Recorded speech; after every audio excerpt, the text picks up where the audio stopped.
Hi, hi everyone. This is Dr. Swaminathan SM, Associate Professor, EC Department. Now I am going to take the topic called frequency response under the Unit 3 for control system, frequency response analysis. So the outline of today's topic is review about the previous class. So previous class we discussed about the second unit, second order system, first order system, steady state error, and the compensation, P compensation, PA compensation, PID compensation. So today class we are going to discuss about the frequency response and frequency domain specification, resonant peak with the examples, activity, and following with the activity, resonant frequency, bandwidth, and summary. So this is the outline of today's session. So first of all, what do you mean by frequency response? There is a two type of response we discussed. Second unit we discussed about the time response analysis, and the third unit we are going to discuss about the frequency response. So what are the main difference between frequency and time means that is inversely proportional. So F is equal to 1 by T. So the response of a system that is partitioning into two. One is transient response, another one is steady state response. Transient response means output is varied based on the input. Steady state response means there is no variations. So to analyze the response, that is the transient response using Fourier integrals, and the steady state response, that is also for the input signal, that is sinusoidal signal, that is called the frequency response. So it will focus only the steady state response. So it is applied, that is sinusoidal signal is applied to the linear time invariant system. It produces the steady state output, that is sinusoidal signal. So the input and output of the sinusoid signal having same frequency level, but amplitude and phase angle is different. And next, the input signal, just consider R of t is equal to A sine omega t, and the loop transfer function, that is open loop transfer function, G of S equal to G of j omega. Instead of S, just substitute the value j omega, that is angular frequency.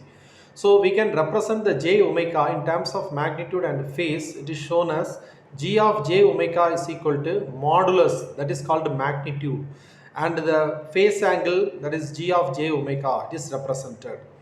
So substitute the omega is equal to omega naught, you can get this, and based on this you can get the output signal is C of t, that is A into G of j omega modulus, and is sine omega naught t plus phase angle G of j omega.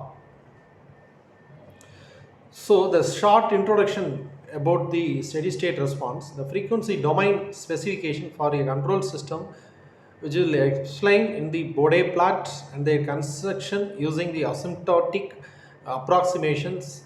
It will be presented now, and also the frequency response, the control system that may be sinusoidal input, that is also considered. So the frequency response analysis are carried out using the frequency domain, that is rather than the time domain. So the time domain properties for the particular control system that can be predicted from its frequency domain. So already I told the frequency domain is considered based on the time domain. So the main relationship between the frequency and time means inversely proportional. And next, the carry out the same process in the frequency domain, S is equal to j omega, and the input output relations C of S is equal to T of S and R of S. So just to substitute the value S is equal to j omega, then you can get C of j omega and T of j omega and R of j omega. And next, the magnitude it's given by Z is equal to A plus Bj, means Z plus A plus Bj, that is A plus Bj into A minus Bj. So just to take the A squared plus B squared. The phase angle means modulus of Z, that is magnitude, and phase angle means that pi symbol, that is Z is equal to tan inverse of B. Suppose if you have this value. And next, the example sum we will discuss x double dash plus 2x dash is equal to y of t. And y of t is the input signal is given by for the 3 sine 0.5t. So to determine steady state response xs of t for a pure sine wave input. So the frequency response, the transfer function is given as x double dash plus 2x dash equal to y of t, and t of s is equal to x of s divided by y of s. So equal to 1 by s into s plus 2. So just to substitute the value, instead of s is equal to j omega. So t of j omega. For omega is equal to 0.5 radian per second, you just substitute the value for omega is equal to 0.5. So what is the main frequency response analysis? So that may be considered as a frequency time domain response analysis. The amplitude of the output signal is obtained by the multiplication amplitude of the input signal and the magnitude of the g of j omega. So at omega is equal to omega naught, that is called the amplitude.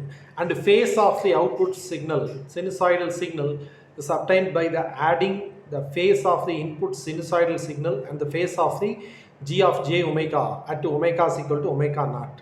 So A is nothing but amplitude of the input sinusoidal signal. Sinusoidal signal means sine wave, and omega naught is the angular frequency of the input sinusoidal signal. So omega naught is equal to 2 pi f naught. Normally omega is equal to 2 pi f. So omega naught only we mentioned f naught. So f naught is nothing but the input frequency, that is sinusoidal signal input frequency. Similarly, you can follow the same thing for the closed loop control system. So for the resonant peak and resonant frequency and bandwidth, it is considered for the given closed loop transfer function C of s divided by R of s. Then you just substitute the value s is equal to j omega. You can get j squared is equal to minus omega square plus 2 sigma j omega n plus omega n squared. So you can get the value omega n squared. For denominator, you can take omega n squared as a common. Then you can get the t of j omega is equal to 1 by 1 minus omega n squared. So because omega n squared cancel, then you can get t of j omega value. Instead of substitute this, omega by omega naught is equal to u. So the magnitude, you can get the ampersand symbol, that is magnitude 1 divided by root of 1 minus u squared to the whole square plus 2 sigma u whole square. So the phase of t of j omega, tan inverse of b by a. So b here, b is nothing but 2 sigma u, and a is nothing but 1 minus u square. Okay. So that is a frequency domain specification. Next, the resonant frequency, it's a frequency of magnitude of the frequency response has peak value for the first time. So it is denoted as omega suffix r. R denotes resonant frequency.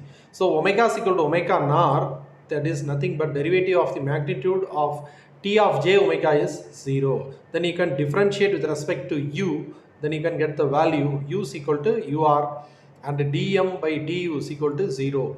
From this you can get ur is equal to root of 1 minus 2 sigma square, that is called the resonant frequency. So substitute the value ur is equal to omega r divided by omega n. Then you can get omega r divided by omega n is equal to root of 1 minus 2 sigma square. So omega r is equal to omega n root of 1 minus 2 sigma square. So the resonant peak, that is nothing but the maximum peak value for the magnitude t of j omega, it is represented at mr. mr means maximum resonant. So the resonant peak in frequency response correspond to the peak overshoot. The transient response for the certain value in the time domain, that is called the damping ratio sigma. So the resonant peak and peak overshoot are correlated with each other. Next you can get the u is equal to ur means, then you can get the mr, and finally you can get substitute the value ur 1 minus ur squared is equal to 2 sigma squared from the above equation. So you can get the maximum resonance frequency mr is equal to 1 by 2 sigma root of 1 minus sigma square. So next to the bandwidth, it is a range of frequencies over which the magnitude t of j omega, it drops to 70.7% from its zero value frequency value. At omega is equal to 0, then the value will be 0. So substitute u is equal to 0 in the m, then you can get the value of t of j omega at omega is equal to 0. So next substitute the value for the 3 dp frequency. So w is equal to, that is omega is equal to omega b, then you can get the m is equal to 1 by root 2. So 2 is equal to, just equate the denominator term, that is 2 is equal to that same term, then you can get the u square, ub square is equal to x, then you can get the x value. And from this you can calculate the value of x, that is consider only the positive value, that is x is equal to 1. So omega b square divided by omega n square, you can get the value 1. So omega b, from this you can get the omega b value. So the bandwidth is nothing but, that is the omega b in the frequency response. It is inversely proportional to the rise time in the time domain transient response. So this is called the frequency domain.